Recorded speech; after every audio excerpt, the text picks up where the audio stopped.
Carnival of Chaos has dropped me here in San Fran this morning.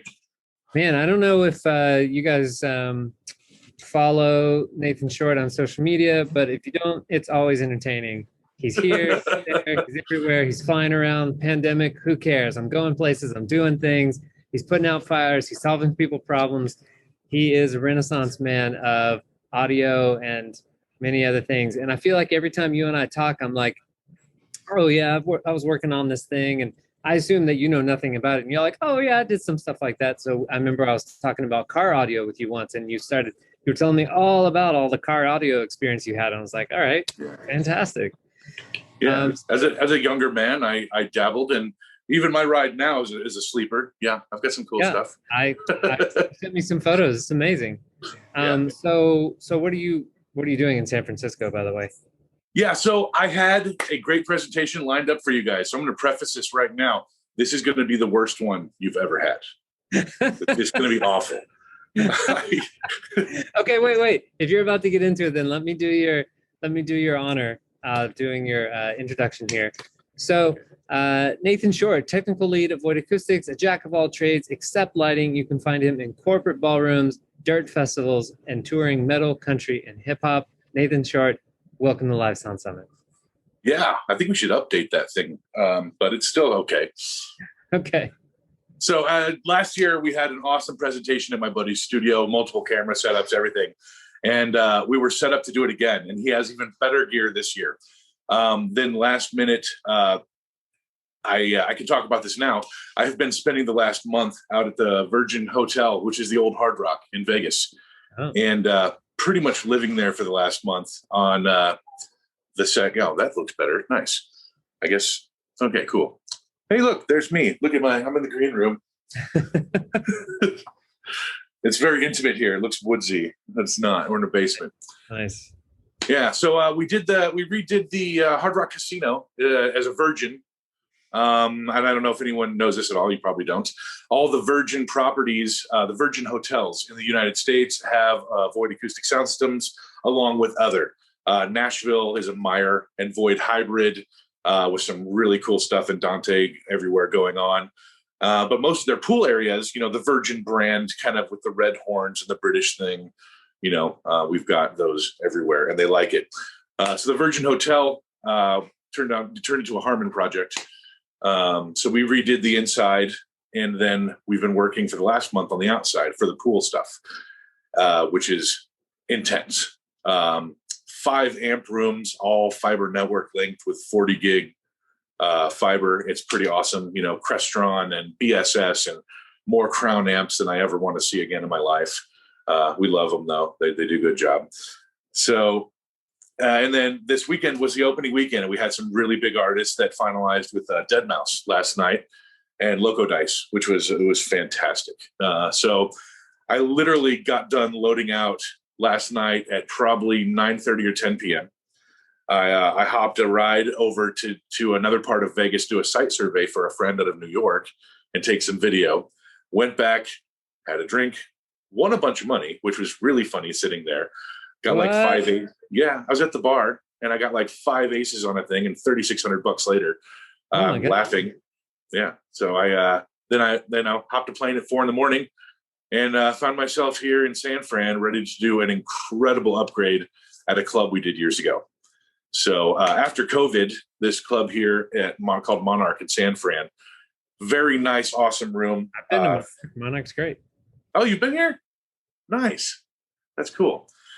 So they came to me during COVID and said, how could we possibly make it better? And I said, wow, I don't know. How crazy you want to get? Because we had really cool custom Class H amps. And, I was like, we could upgrade the DSP or the amps. And so what we ended up deciding is that we would put a custom Beryllium HF on the Tri-Motion or the Air Motions that are here. We would remove the crossovers, and we would get all new Void amps, and we would tri-amp these with Beryllium HF. And so, yeah, I'm super geeked out about this. Wow. Yeah. That's amazing. Most of us are just like trying to get enough budget to like maybe make a few upgrades or here, but for them to say like, we've got it here, but we really want it to be here. Right. Like, if only they would have bought me some old TAD 4001s, I'd be happy. But we have the next best thing. So, it's going to be really nice. I'm very excited about tri-amping these and measuring and getting into it. Because it's just what a cool opportunity, So that's exciting. So that's where I have wound up today. And luckily, I had a guy come over and brought me an iPad Pro, so I could be a little mobile. We might take a tour in a minute, but I am currently in Monarch's green room, which is literally green.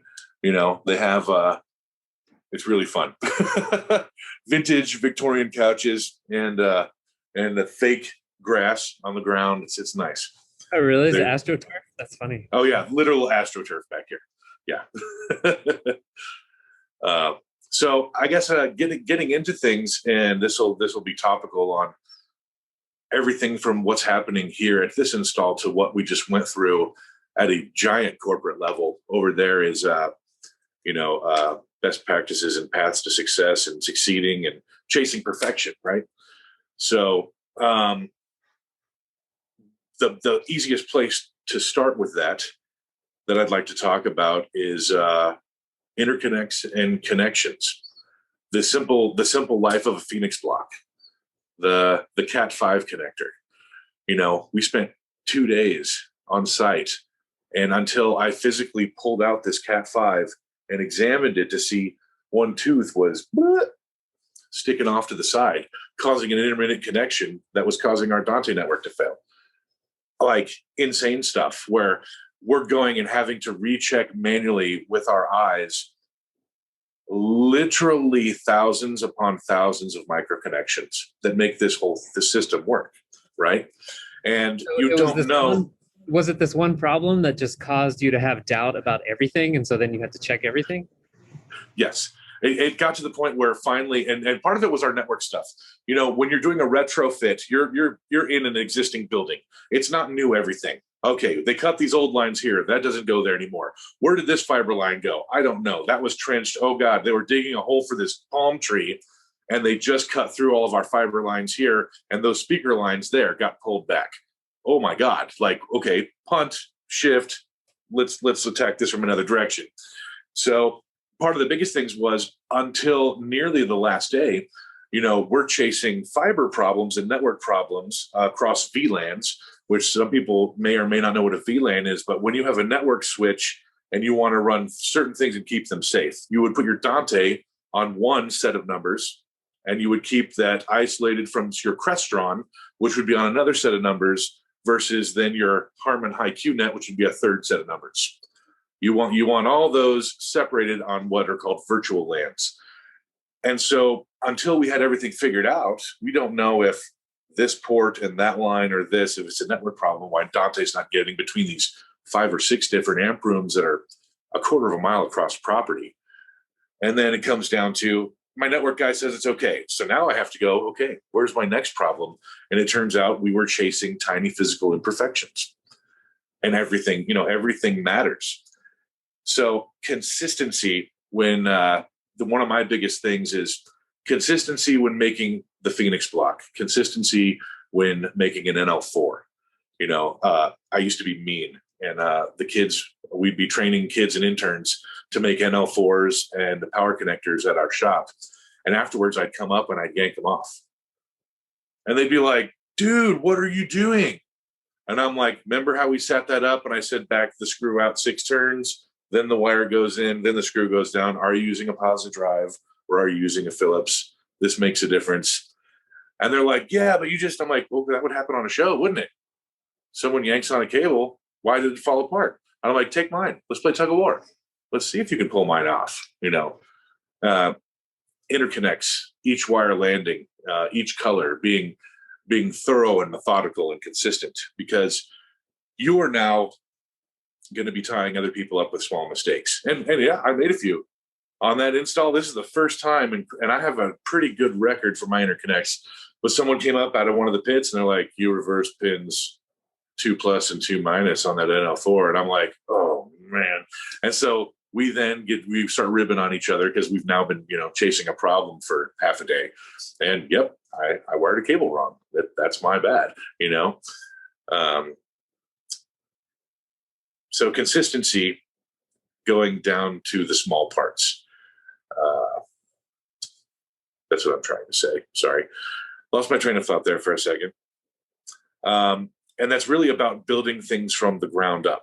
You know, we have these systems that are made of hundreds and hundreds and hundreds of 5 and 10 cent parts. You know, someone would ask me, like, I just bought this PowerSoft amp and how did it fail? Well, there was a 20-cent resistor in the power supply that may have been 2% off tolerance. And one day you had a little jump in your power and poof, there it goes. And when it went, it took out 10 more things down the line. And suddenly this $10,000 amplifier came down to a 20-cent part, you know, and it's always these weak links in the chain when we're trying to make something so complex, so perfect and work so that we can leave it in the hands of our clients and they can feel confident this machine is going to run and this machine is going to take abuse. And this machine will operate not just within spec, but over spec.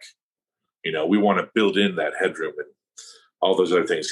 So you know that, like what happened to us the other day, it got 108 degrees.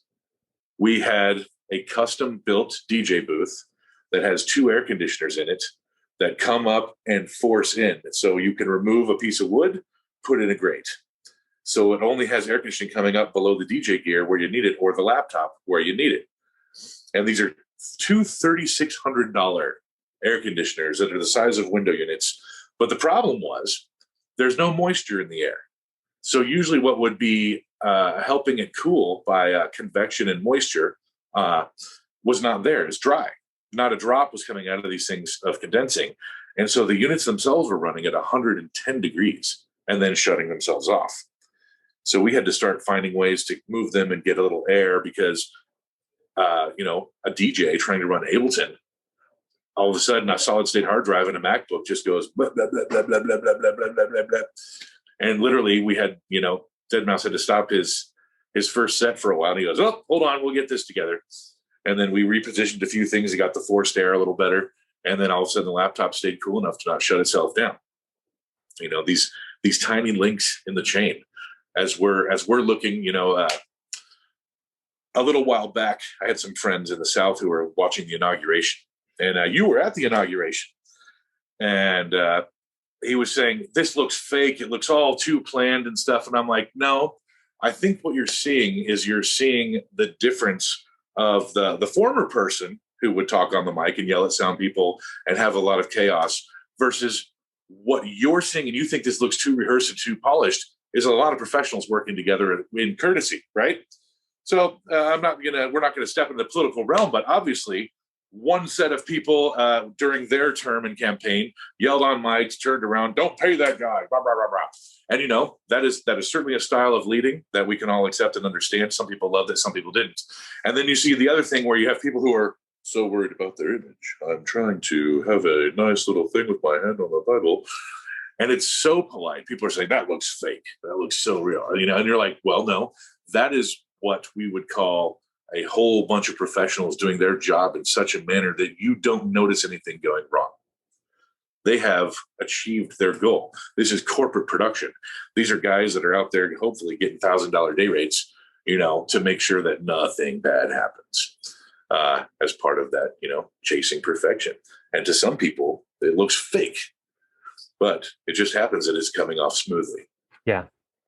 Hey, Nathan, Sean wants to ask you a question because you've been talking a lot about cables here and interconnect. Sean, do you want to jump in?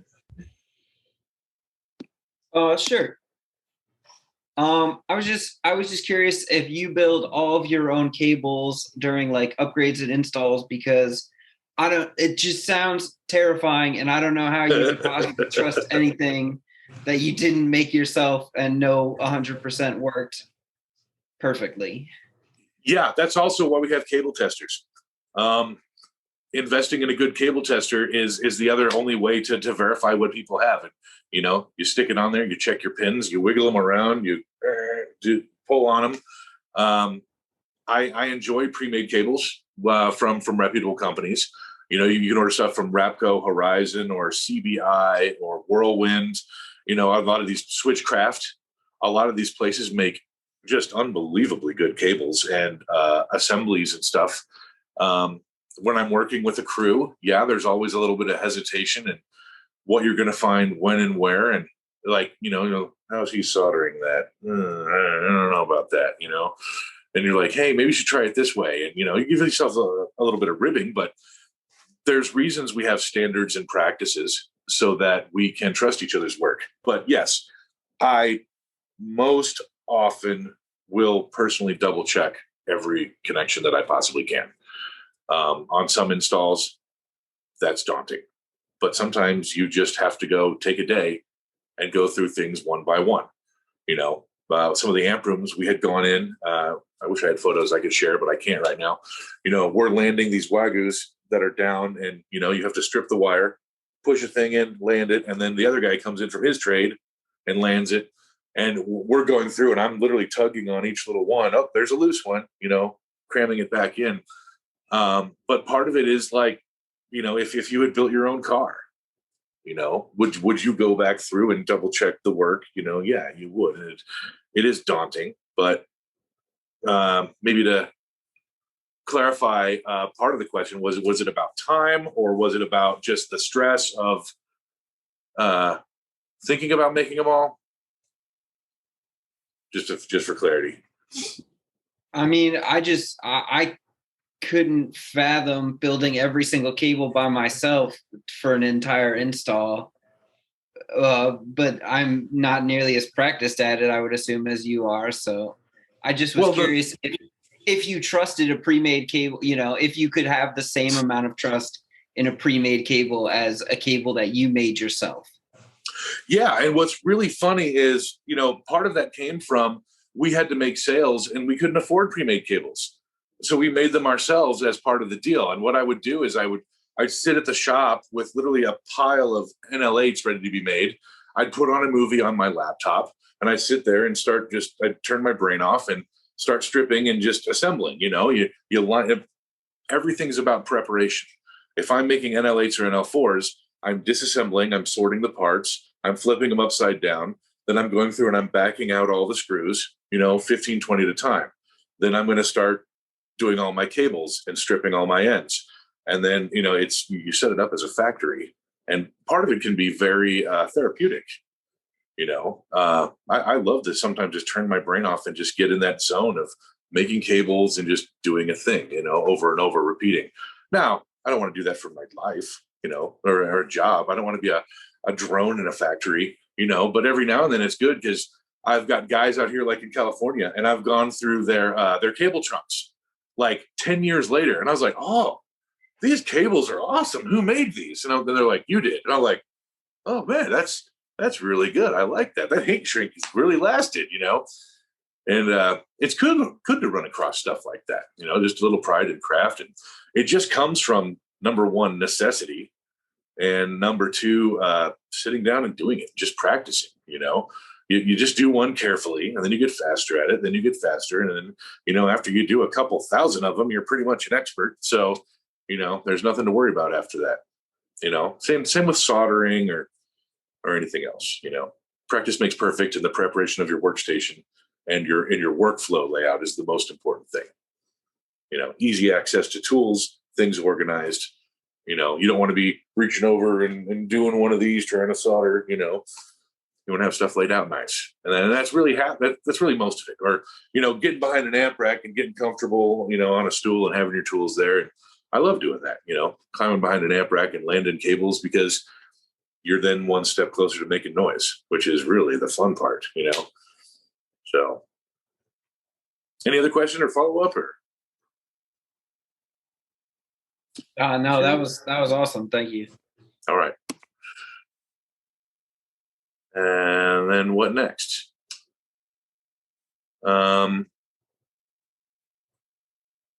Sorry, looking for Nathan Lively. Hey, I'm here. Sorry. There's your comfortable face. Maybe did you want to give me a direction, or do we want to take some questions, or?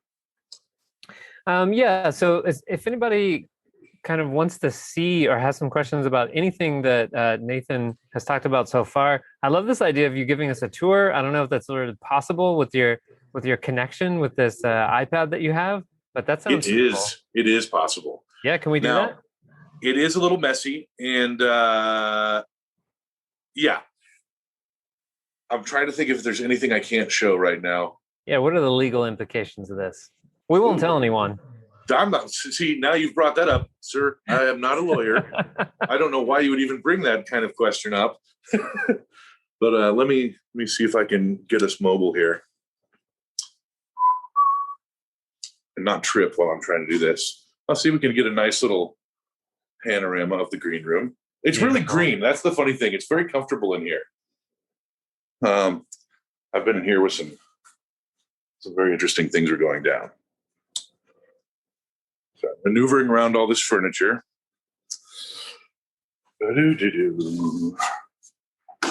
I'll take you back and show you the amp rack I just put together. Cool. All right. So actually hold on. Let me go shut my other laptop. I'm hearing an echo.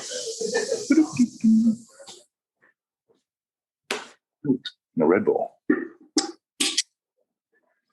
So you can see this is the DJ booth here. And our friendly Monarch symbol. These are the Air 10s. I've got to get a better. Not very good at this camera guy thing, huh? So these are the DJ monitors. They're nice. A couple more of them. Those are a 10 and a 10-inch coax, I believe. And then what made Monarch's claim to fame was these beautiful gold Air Motions, one of Voigt's signature products, with the nice Monarch logo there. Those are currently getting disassembled right here. The back is coming off the 8-inch. And I think I could show you one of the crossovers briefly if no one takes pictures. So this was the high-mid crossover. And as you can see, I'll turn it upside down.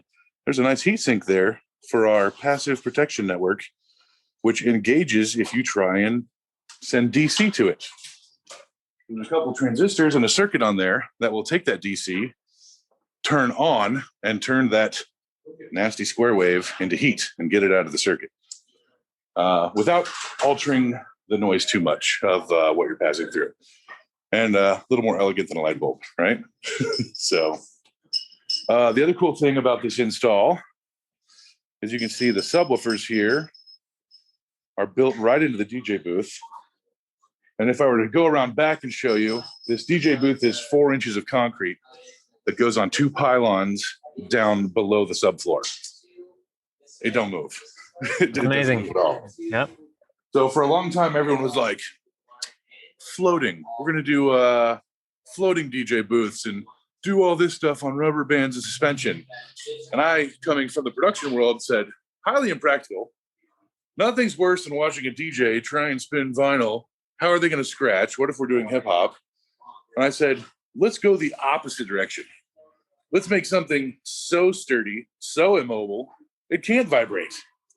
And proven, they run turntables here all the time, right on top of those subs, and there's no feedback. Wow, that's amazing. That is an immovable piece of concrete. Now, you can't move the DJ booth, so there is that problem, but they like it where it is, so we're excited about that. Let me take you back into the dungeness room. I'll see you can see yourselves now. Hey, look at you. Oh, wow. So this just got put together. Hey, Nathan, are you able to switch to the rear camera? Because then you can sort of like hold it like a camera, and then you can see where you're aiming it. There you go. Holy moly. You're so smart. So What's putting that? this together. This is a monster power conditioner that's existing. It just does a nice job of keeping things clean. Then we have the Drummer SP2120. Dun, dun, dun, dun, dun, dun. See, there's a key and a couple of things. So basically, sorry, I'm bad at this. You turn this key and it opens up these holes where you put your screwdriver in. And then you adjust the parameters. And then, because people are not trustworthy, you take the key and you leave. Basically, remember the time I talked last time about setting up dual compressors on a DJ mixer and then a limiter afterwards? We like 2-door guys, one to hit softly and then one to be there that never engages until someone screams on a mic. Well, this drummer does all of that with one circuit. He will sit there with me.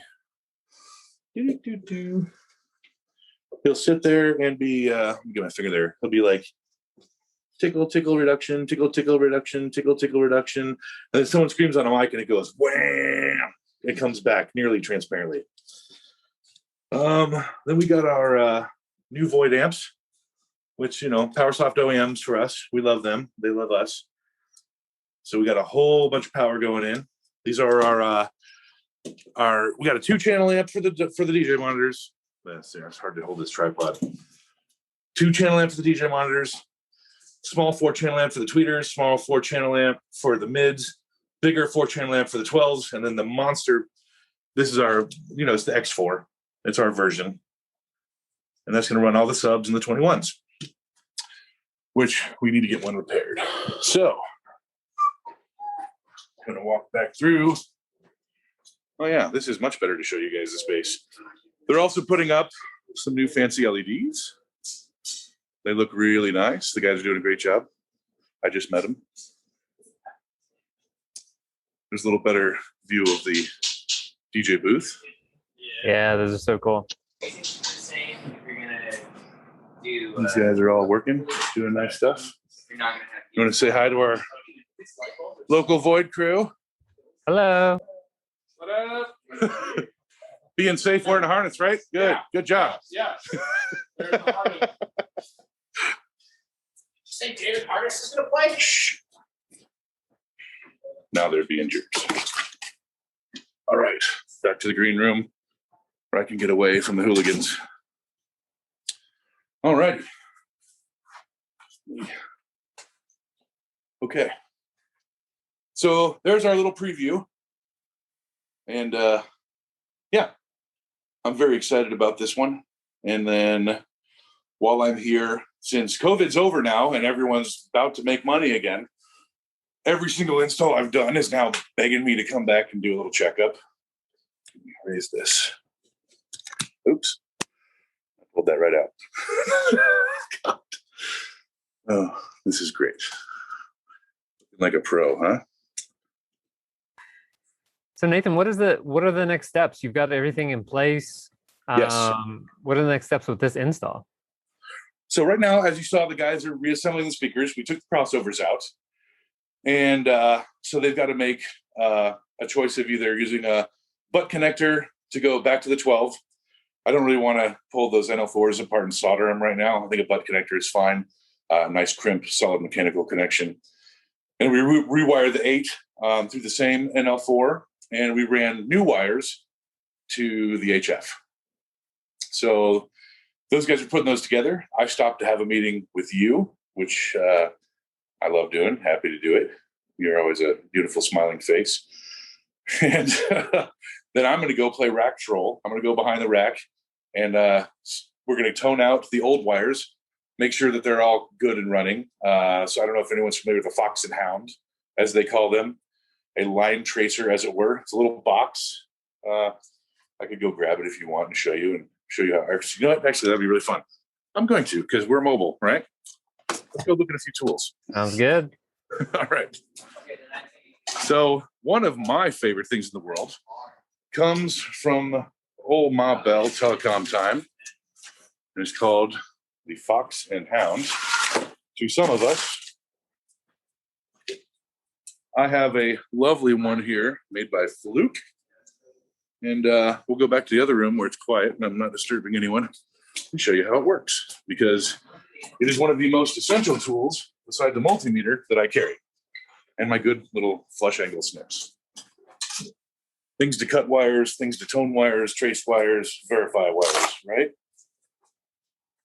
So nice little package. We have a wand here that is just a super sensitive pickup. Hear that? Hearing the electromagnetic symbol. No, not today. So that guy's handy because what's really cool is if you have a a line that's got sound on it, right? And you don't know where it's going, you can actually hold that up and hear music coming through the speaker wire in the middle of the install.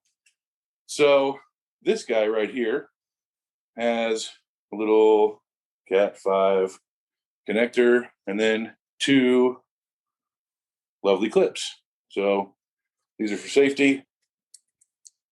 They have all kinds of teeth and little spikes for holding on and digging into different types of wire. So it does a couple of things. Is this guy will show you continuity, number one. And that's very, very handy. If you're just like, oh, wow, is that wire shorted out or not? Well, you set it, you can see for continuity real quick. But the cool part is you can then set it up for tone and set it on a wire. And it's just enough voltage that literally I could be in a stadium, hook this up to some Cat5 or a speaker wire and find it a quarter mile or more away. And then the cool part is because sometimes electricians have multiple of these, has a unique tone. And because different brands will have different tones. So sometimes your buddy has one, you have one. These receivers are just little high power inductive pickups, all they do is amplify anything that's noisy. Also cool sometimes for finding noise in a system. Like, where's that buzz coming from? You can go find a dirty power supply real quick. It will let you know. So anyone who's like, where do we find that wire? Well, you can take this guy over behind the speaker, plug it in, and trace that wire all the way back and beep, beep, beep, find it in the bundles, wherever it goes through the building. The other cool part is that same noise will come out the speaker. I don't have to have my wand.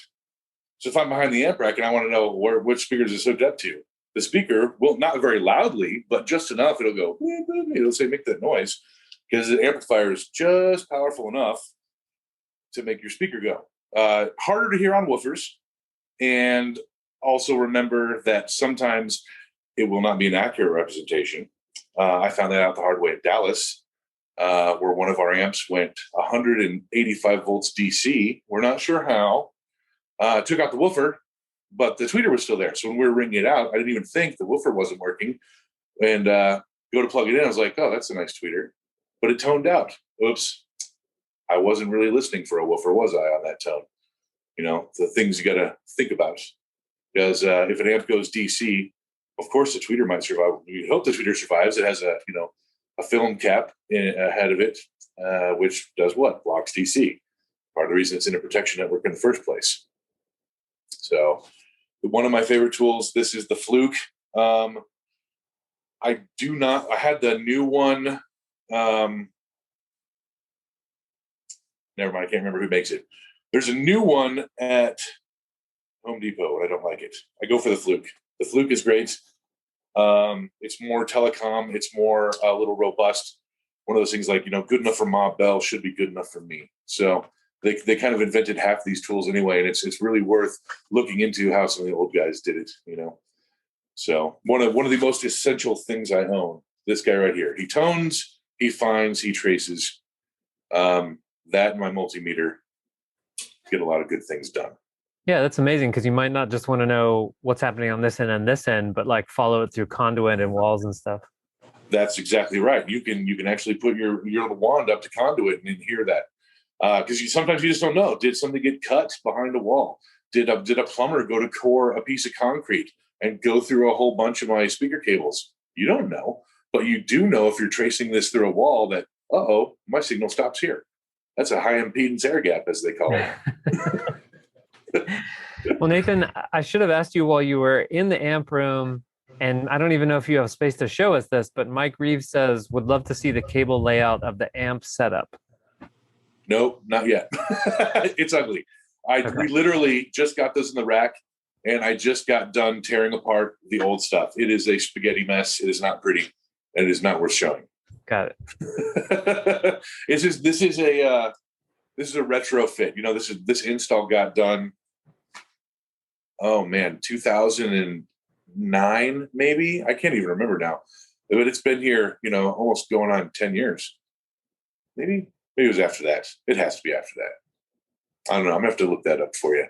But you know, this is early on in our career, and this is one of those ones that we threw it together. This was going in a basement, in kind of a speakeasy type of situation. No one really knew what was going on, you know, and it's really a remarkably good install for how weird the room is. It's one of those ones where like it's just enough crap in the ceiling and just enough exposed wood and pipes that it actually acts as a nice diffuser, you know. And so the room sounds remarkably good. For well, you wouldn't look at it and go, yes, I'd like a high quality sound system in this room. You'd be like, all right, let's put some treatment here, some treatment there. But for some reason, the room just works, you know, and it's really quite nice. And I really can't wait. I think we were stepping back to next steps before we were talking about tools. So when I was talking about toning out stuff, next I will go and all those old cables, and who knows who's done what where. And, you know, there's been a lot of helping hands here over the years, you know, people that manage and kids that come and go and think they know this or that. So I'm in the rack and I'm finding weird stuff and weird labels. And I was like, oh my God, who took that apart? Oh, why did you do that? You know, but maybe some night, some problem had to be fixed or an amp went out. And I think we went in there and I found a Camco amp. And I'm like, what is a Camco amp doing in here on my subwoofer? And I was like, that's probably what blew up my 21. All right. So we got to go get a recone kit today. They're like, we're sorry, we should have told you. And I'm like, well, we'll find one. We'll get there. Luckily, my buddy in town has a couple. So that, you know, the shortage of every piece of gear known to man right now that we're all going through can be overcome. Oh, yeah. Go try and order something from somewhere. QSC's on back order till August. Void's on back order till September. I mean, we live in a society where these little pieces and parts, you know, the cardboard comes from this area. Well, my screws and handles come from this part of China, and this horn gets made over here in that part of England at the fiberglass place, and that part over there. And then, of course, you know, my good drivers come from Italy. Of course they do.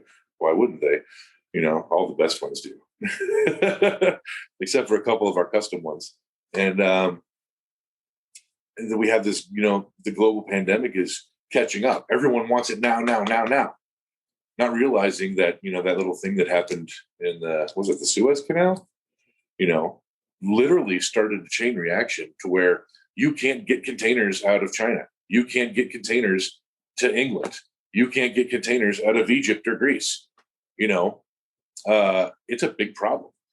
You know, even trying to finish our install. How Harman was having to get us stuff from South America, you know, and ship stuff up last minute for us. And I'd be like, oh, speakers are supposed to be in tomorrow. And then they'd show up and we'd have to end up working, you know, a 12-hour day just because, oh, they finally showed up at 5, but thank God they're here, you know.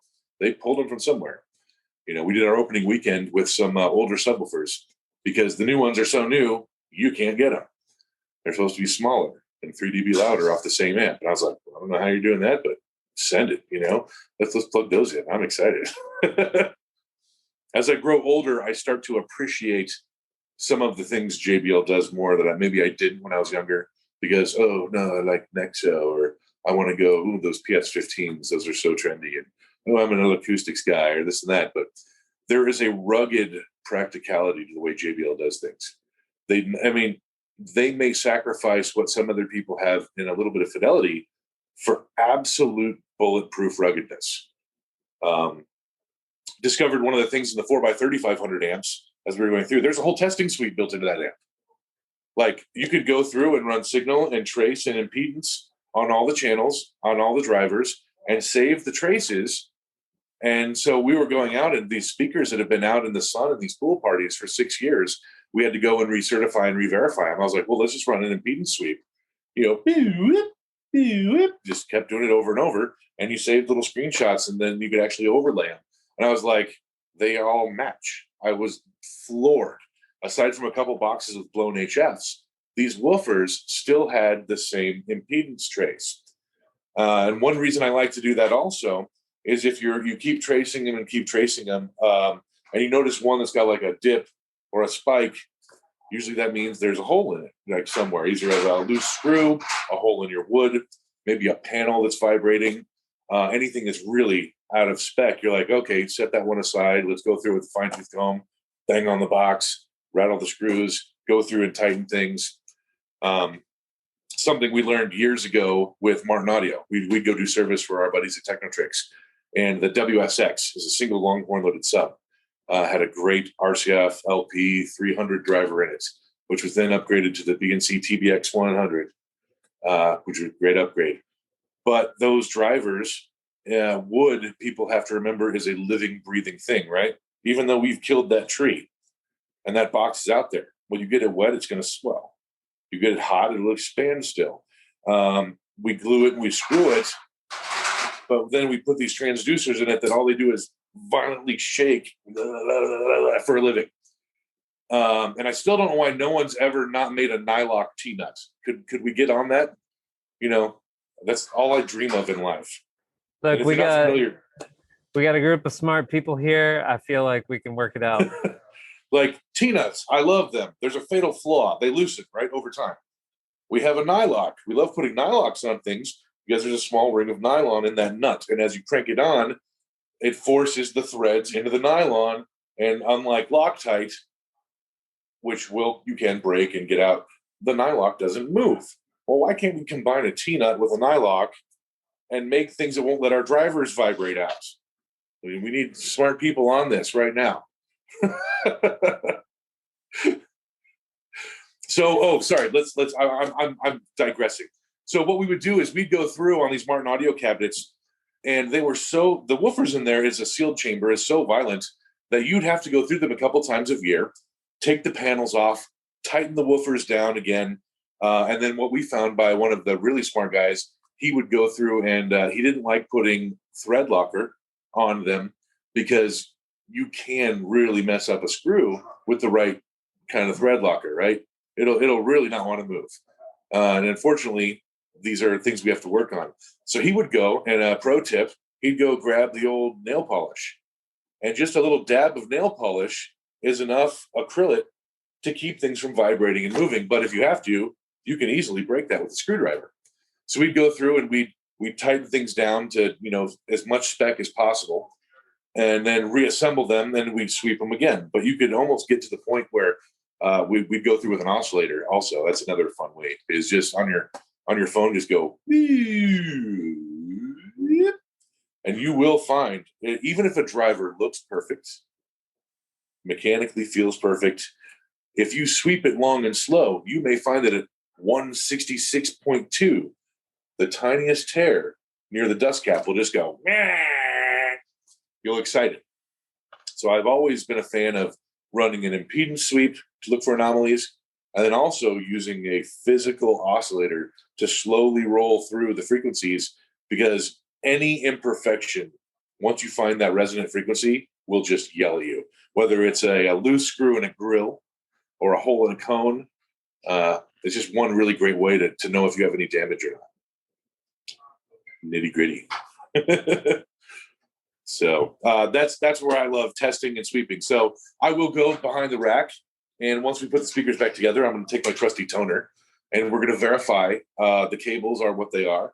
I'm going to pull the old NL4s off because the new amps have lovely green Phoenix blocks, and I'm gonna re-land those, make a little chart, take some white tape back there, because unfortunately I did not travel with a label maker.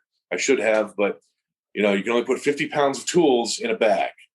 And then I already get yelled at by my boss. He's like, why do you use a regular old roller bag? And I was like, well, I'd love to bring my Pelican. My Pelican weighs 22 pounds. This roller bag that I may destroy a few times a year weighs 5. So tell me about the net gain of, all the little tools I need, some extra screwdrivers and some XLRs and all the little stuff, my little Velcros, my little zip ties, I wouldn't be able to pack in if I had my Pelican. Yeah, the Pelican's going to last forever and look cool, and I'm going to be the cool Pelican guy. But what I'm going to go do right now is I actually just snapped one of my wheels quarter the way off. I'm going to go find some of that fiber, fix it, and I'm going to try and reinforce the corners and kind of make a Frankenstein. I think it'll be really cool. Nice. Yeah, I have a camera bag instead of a Pelican, and it's just so much easier to get around. But yeah, it's definitely not going to last very long. No. And I literally, I've already flown, I think I'm running about 65,000 miles this year. like an insane amount. Wow. Yeah. Last year, even during COVID, I flew, I think it was 38,000 miles. And I drove half of that because sometimes planes weren't practical or safe at certain times. No, you're masking up, you're washing, you're being paranoid, and it was scary. But I didn't qualify being an independent contractor.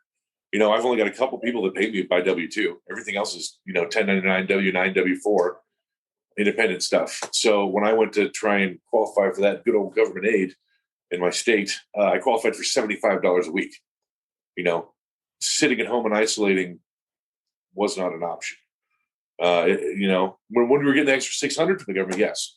But I spent a lot of time down south around, my mom's lake house, just because it was in the middle of nowhere. Didn't have to worry about nothing.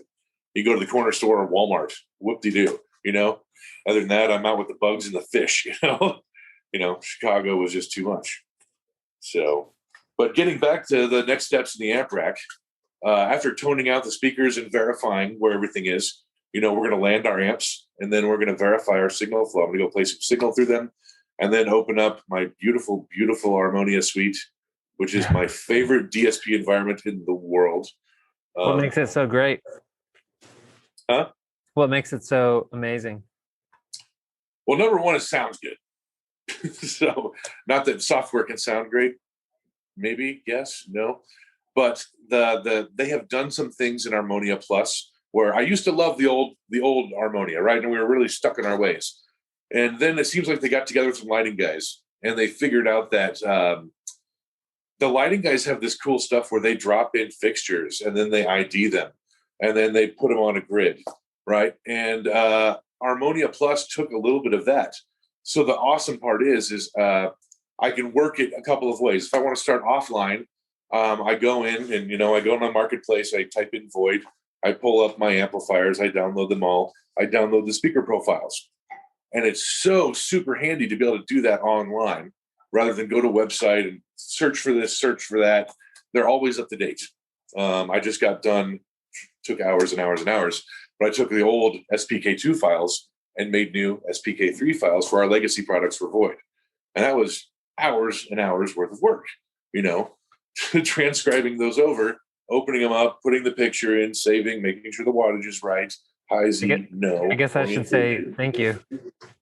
Oh, yeah. And if you have vintage Void speakers, it's like they pay me to do it, so it's okay too.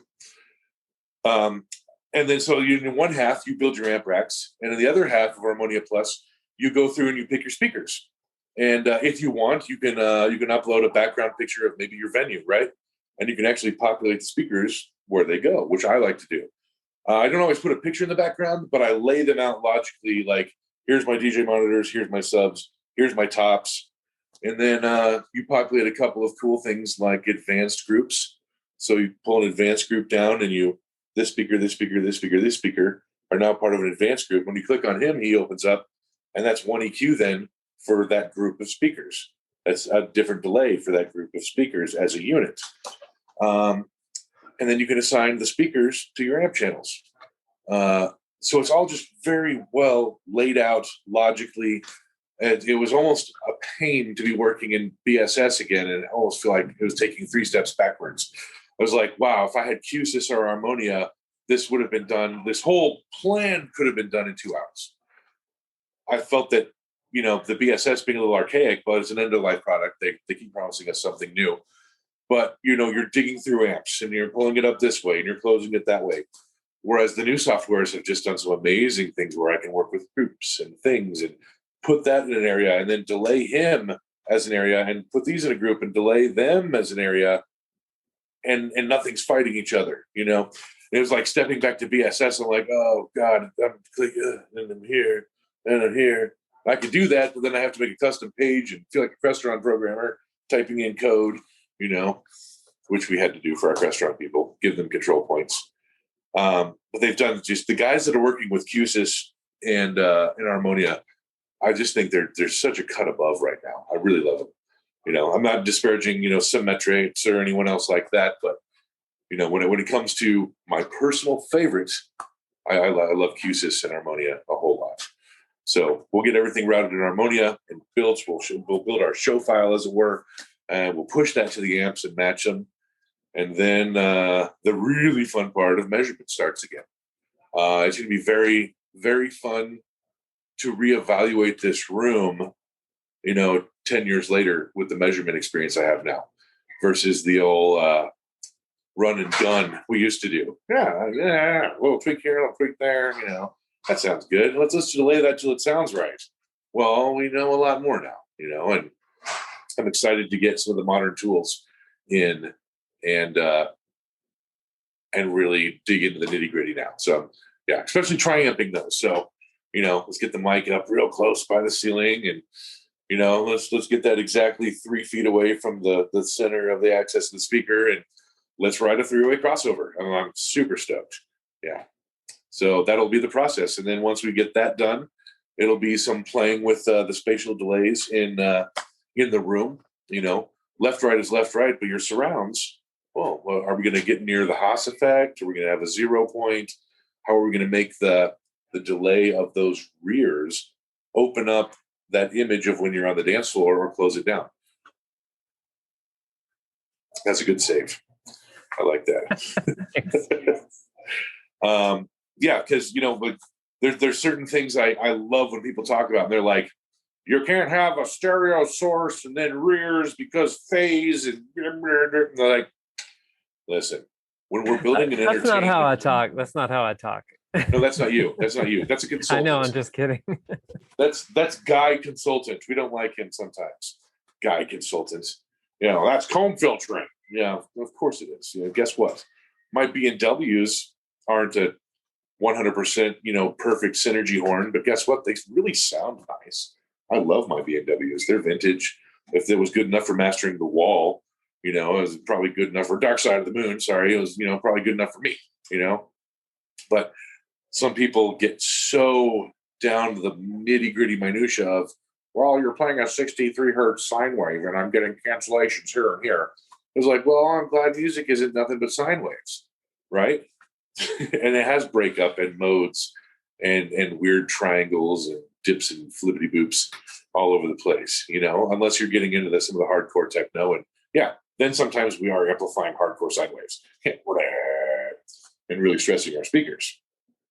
But there's an art to tuning a dance floor, and it's not about truth.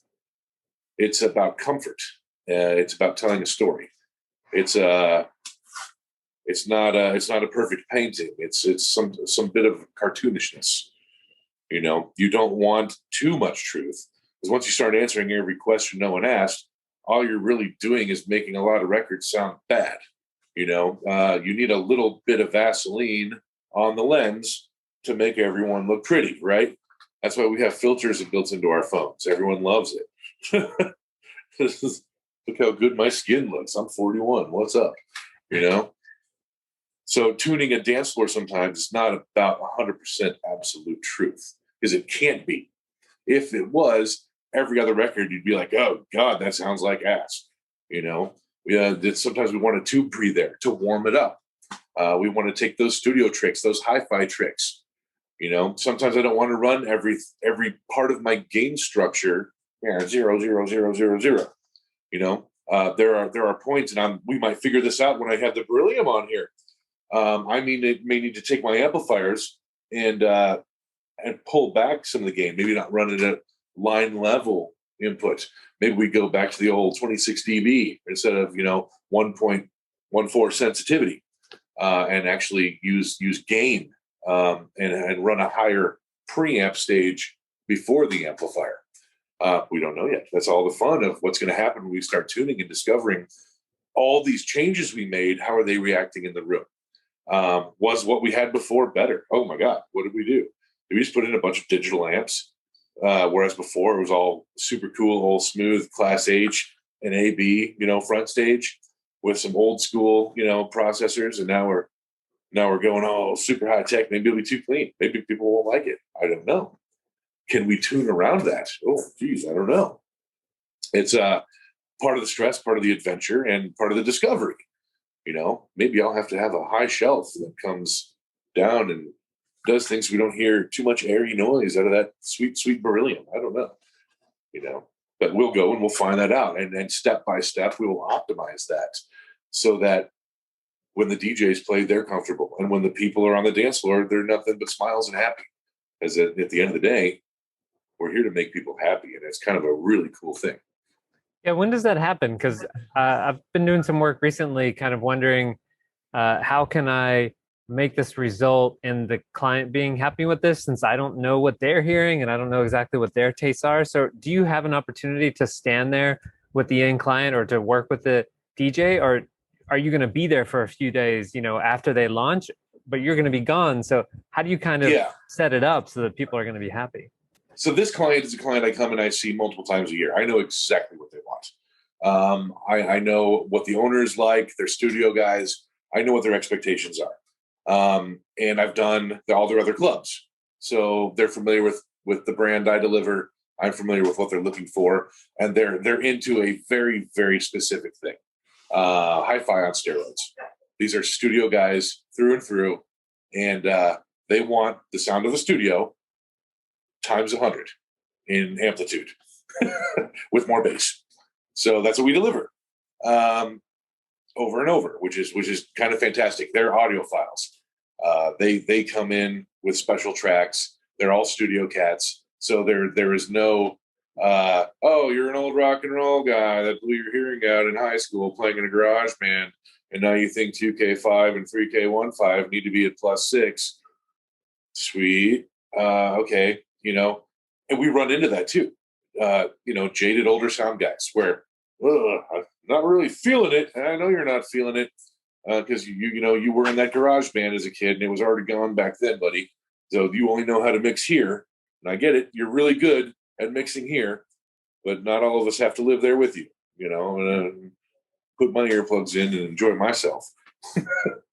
That's the other thing when people ask me sometimes, how did it sound? I was like, it sounded great. I really enjoyed it. Don't ever leave your house without earplugs. Please, for the love of God. Just be like wallet, cell phone, keys, earplugs. Go. Because you get one set. I'm extremely fortunate that at 41 years old, I can still hear above 18K in each ear, So, and that's because when I first moved to Chicago as a young lad, I came from the country in Missouri, right? So the city was stupid loud, and I had to ride the subway every day, which would hit 122 dB in some of the turns. So for me, I had to have earplugs. It was so crazy that everyone thought this was normal, right? And then I went to work at House of Blues, and I'd run monitors. Well, what was the first thing I did? I'd put these in, and I'd use my Q wedge right here by my face. Great. But a lot of the guys didn't. They used that Q wedge on the empty stage with Anthrax playing there at Arkweld. And they, these things die in here. These little hairs, they respond to a frequency, and we have millions of them. And when they die, unfortunately, they die in the on position, which leads to some very sad nights when it's quiet. I know old guys that can't sleep without the TV on uncomfortable volumes so they can sleep. Just protect your hearing. That's my word to that the youngsters out there in the crowd. Wow. No, that's super important. And so much public transportation, especially in big cities, and you don't think about it. It's just around you all the time. Ambient noise, ambient noise, ambient noise. So Nathan, I've been wanting to ask you, I remember when I first reached out to you about Lysound Summit, you kind of knew right away. You knew right away you wanted to do it, and you knew what the title was already too. And you said Chasing Perfection. I was like, cool. So I'm wondering, what was your motivation? Were you just coming from something? Were you thinking about the next thing? Was there something that had happened recently that inspired this title? Yeah, and part of that was the reevaluation during COVID. We all got chopped off at the knees.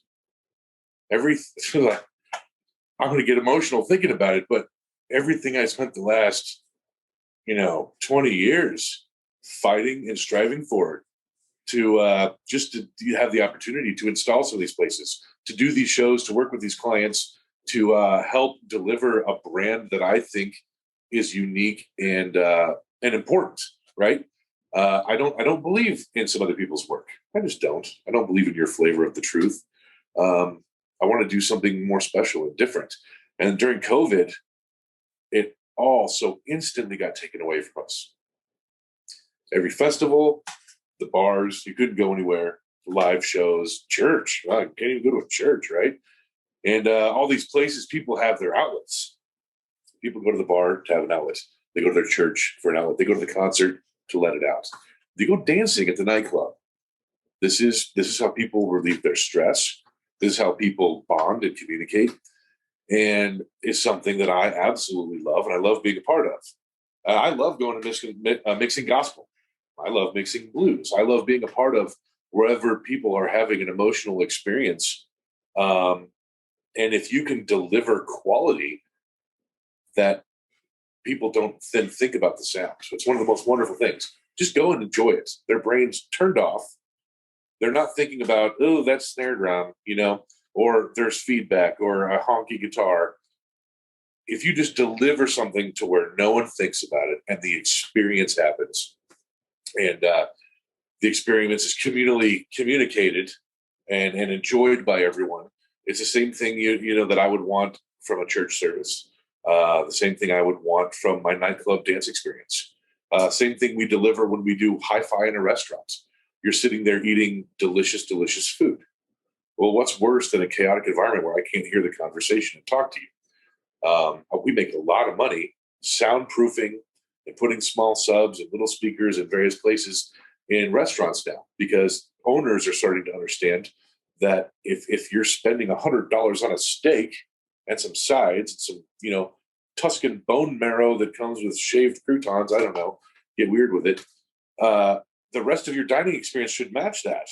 Why would I want to go to a place that has a Michelin 5-star chef if my ears hurt and I can't talk to the pretty girl across from me, or the friend I took, or the nice gentleman I might be seeing? I don't know.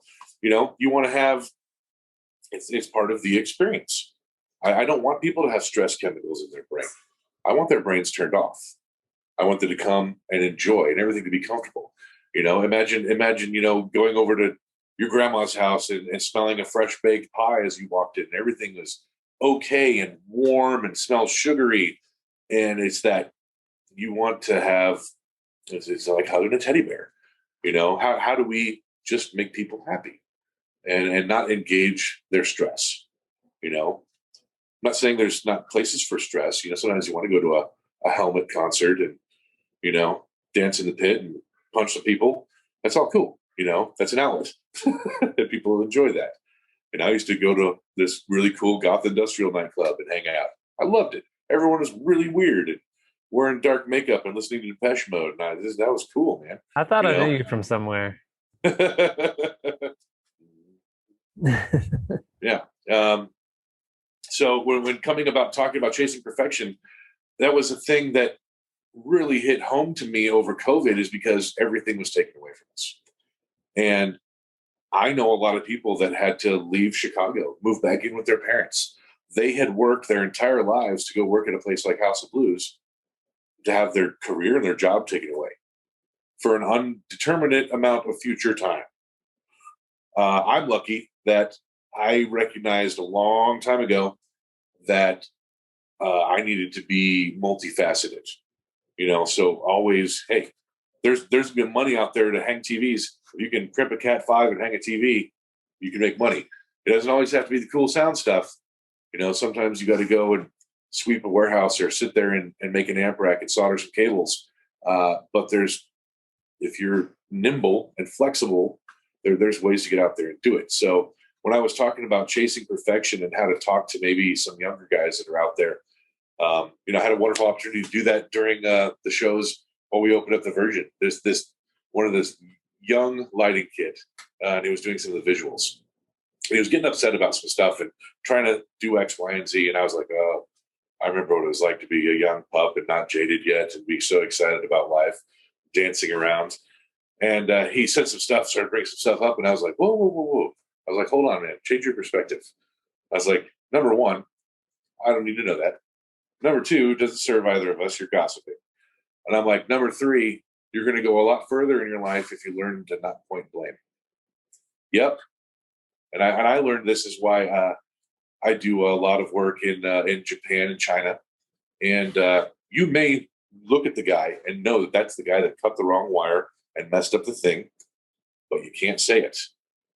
Culturally, you cannot point blame. You cannot. That's a bad no. So what you have to do is you say, I don't know how this happened. Maybe it was someone else. Maybe it was a different trade. Maybe it was those other electricians. But here's the problem, and can you help me fix it? Instead of saying, you messed this up, I want this done. Well, now you're the a-hole, right? So I've had to learn as I've gotten older and tempered things that, yes, we both know you made that mistake. But if I can help you save face in front of your boss or your client, and I'll save face in front of my client, there are other ways to have a little verbal judo about this instead of being confrontational or attacking.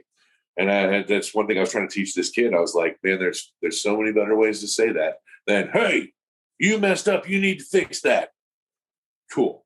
Guess who's going to get along better if you say, oh, man, did you notice that got messed up? I don't know who did it, but would you mind fixing that or help me fix that? And usually they'd be like, oh, yeah, I'll go take care of that right away. So, advice, life advice. None of this, none of these right here, pointing fingers.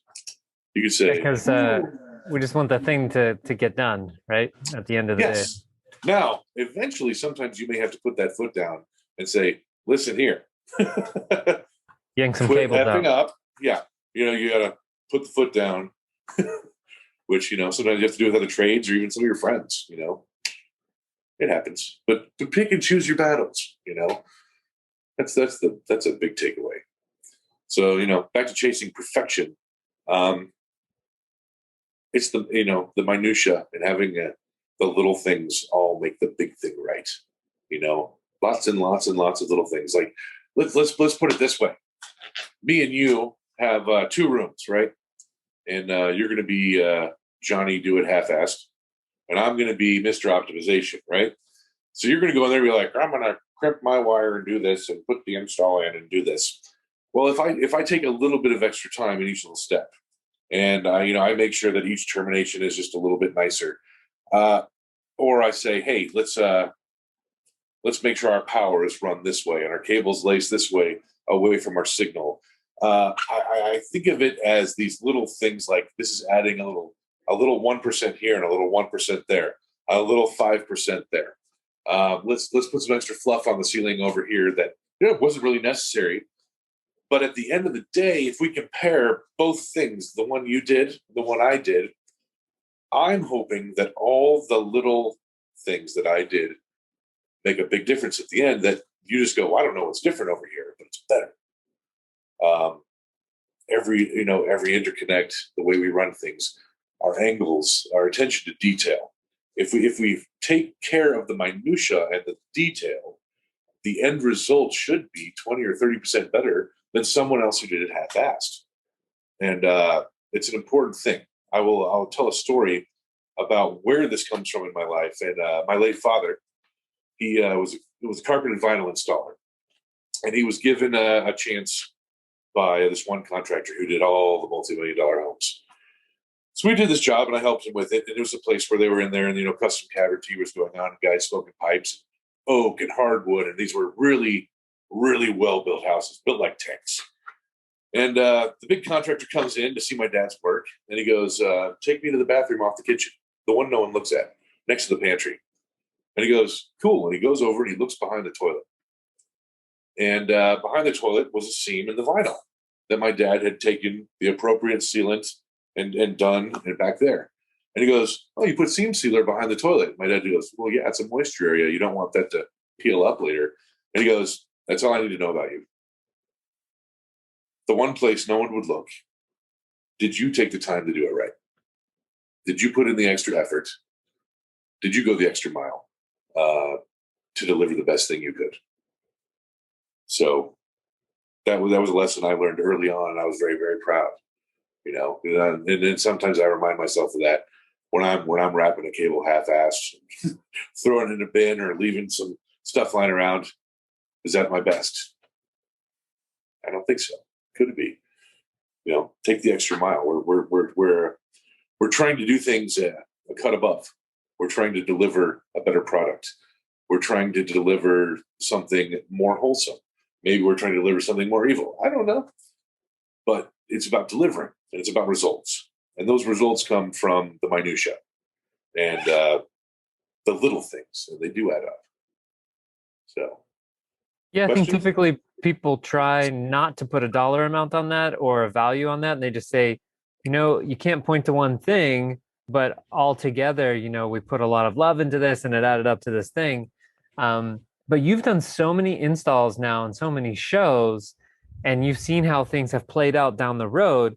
I feel like if there's anyone that you can probably start to say, you know what, this stuff does really matter. We went the extra mile, we got the extra 5%, and now these people made more money, and now they're inviting us back again. Like, are you in a position you feel like you can say that stuff now, or do we still just say, we hope that if we go the extra mile and do the extra 5%, we hope that that's good?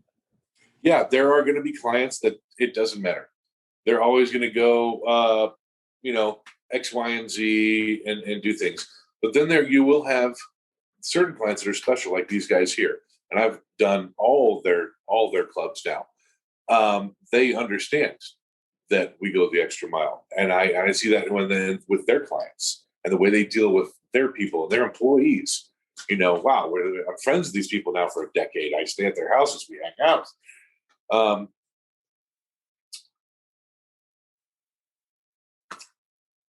of lost my train of thought there about circling back to that. Well, I still tell people the story about you in the last Lens Helm Summit, and I still quote you sometimes as saying, we set things up this way, and we discovered that when we reached a certain sound quality, sound level, how do you put a dollar amount on sound quality?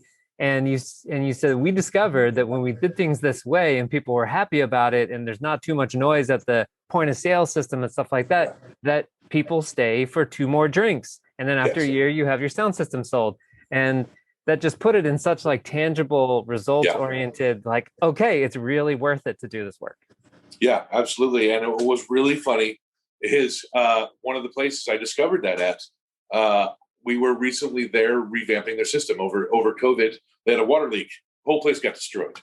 So we redid it. I literally dismantled, scrubbed mold, and put these speakers back together with love. Fabuloso, scrubbing garbage off these. All the drivers still worked. I could not believe it. Then I'm sitting there polishing air motions and got them back to factory spec pretty much. And they took water. They took damage. They all worked afterwards. It was incredible. And I'm in there and I'm realizing that the kid behind the bar is now 21, 22, and he's revamping his dad's bar. And I remember back when I was 22, talking my way into this place because you couldn't get in. It was called Moda, and it was all about models and fashion and nightlife. And they had this incredible Function One sound system. And I'd sneak in there and just be like, oh, man, wow. And then I told the kid the other night, because it was my birthday, and he told me to come back in. I was like, it's my birthday. I don't know if I want to mix birthday and business. He's like, wait, is that your line for how you get into the club, or was it really your birthday? It was the other day, June 4th was my birthday. So we had finished, and he's like, come back for some free drinks. And then, tell us what you think when it's full. And the kid is revamping it now to the father's former glory.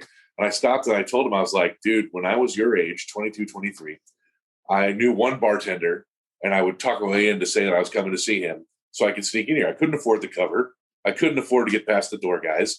But I always be coming like, oh, yeah, I'm coming to see Larry. And I'd be like, oh, yeah, you're cool. And then after 4 or 5 times, I was just known. They knew me as that guy, right? And I'd go in and I'd make friends.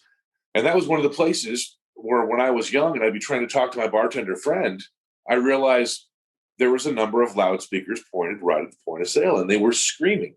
And so I got all the bartenders there on the Etymotic Research earplugs. And I was like, listen, these things are so cool. They're not like gun muffs. You're not going to be all muffled in like this. They just lower the ambient noise, and you can actually hear people talking better. So they got all the bartenders on the Etymotic Research hi-fi earplugs, and all of a sudden they had no problem communicating and talking. And I said, and so it was things like this that over the years stuck with me. And I said, I'm like, one of these days I'm going to have my sound system in here, or I'm going to take it over. I said, I'm not going to make this mistake. I want to make sure that, when you go to order a drink, you're not screaming and blowing your lungs out and you're hurting your voice. And it was just observations over the year of how can we do this better? That's one thing I liked. I'd go in and see installs and I'm like, these contractors and guys or consultants are doing 400 watt speaker, 400 watt amp, no headroom. We came from the touring world. Well, no, amplifier manufacturers lie. Number one, that 400 watts, maybe 150. So we would just 3-to-1. Everything became 3-to-1. Everyone lies. So, when we started doing our installs, if I had a 500 watt speaker, I made sure I had an 1800 watt amp on it. And because so you'd have some sort of headroom. Like some of these old guys would be like, why do you need a 100,000 watt sound system? My 10,000 watt sound system is fine. I'm like, cool. 6 dB. I've got headroom. You don't. You're done. You're clipping. And I went, oops, you dropped the needle. I'm still fine. We overbuilt it for just a couple more dB, but that's your headroom. That's your longevity. Going back to earlier, I had a client who was like, well, dude, yours is a little more expensive. I don't want to spend that. And I said, listen, you're going to spend a little more with me right now. And I guarantee in 3 years, we're going to laugh about it because nothing's going to be broken. And he contacted me on that 3-year date. And he goes, remember the place down the street? He goes, they've installed 3 sound systems, 2 rounds of TVs. And he goes, all my stuff still works. And he goes, remember, you told me that. And he goes, it's 3 years to the date. And I was like, yeah, you're right. That was a guess. That was that was a pretty good guess. So it's that little stuff, let's build it just a little bit better, So to just bring it back around and wrap it up, I think what I'm learning from you is that it's really worthwhile to chase the perfection because you've seen the results. And so you can tell us now, from speaking from the future, if you were to speak to your 20-year-old self, like, hey, this is really going to be worthwhile because people are going to really see results from chasing perfection. Yeah. And just how about even walking back into your own work, and seeing cables laid out nicely and neatly and labeled. And, there's so many other things. You're benefiting yourself. You're benefiting the next guy that's got to go work on that. You're benefiting the people you work with. We have standards and practices. And it's a good thing, I think, and then take it as a personal challenge, like the Navy SEALs say, if you get up every morning and at least make your bed, that way you. Oh my God, I was going to say make your bed, but I didn't want to say it. That way you've at least done one thing today, that you can appreciate later. I'm not a bed maker. I'm not. I need a bed. Hey. You said you're chasing perfection. You didn't say you've achieved it yet. Not in my personal life. No, absolutely. I'm a mess. But that comes down to my OCD, and I understand that, so it's okay. That's one reason I love audio. Before I was into audio, I didn't understand why I couldn't hold a job, why I couldn't do this and that, why I'd freak out about stuff. And then I got some testing done, and my brain works in a very weird way. It attacks things logically, but I also have very high abstract reasoning. Most people, and in most normal parts of life, that causes a lot of short circuits. I would start to count my steps. I would have feelings of dread. But then you put me in front of a monitor console and 20 screaming idiots on stage and 40 mics, and I'm in Zen. My brain is attaching things logically. My abstract reasoning is keeping, all these other things straight. And I'm happy. I'm just super happy. My brain's being utilized. It's everything is at 100. It's awesome. Awesome. Well, Nathan, I'm going to start wrapping you up unless there was another big piece you wanted to get into. I hope that as this install wraps up for you, maybe you could send us or send me a couple of photos that I could add to this page in this recording so that when people are watching this later, they can be like, I wonder what happened with that. And then they can see on the page a couple of photos. Yeah. Hopefully what I'll try and do is put some measurements up on screen, maybe if they turn out good. So with not too much fluff. I won't set it for 1/3 resolution transfer function or something. Ooh, that's smooth. Yeah, client view. Exactly. Ooh, that's nice.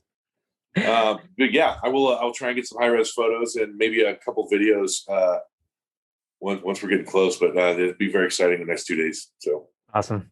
Well, it's been great to see you, Nathan. Thanks again for responding to my emails and supporting Live Sound Summit. So thank you for joining us here today on Live Sound Summit. I can't wait to catch up on the other videos I've missed as soon as I get a little downtime. So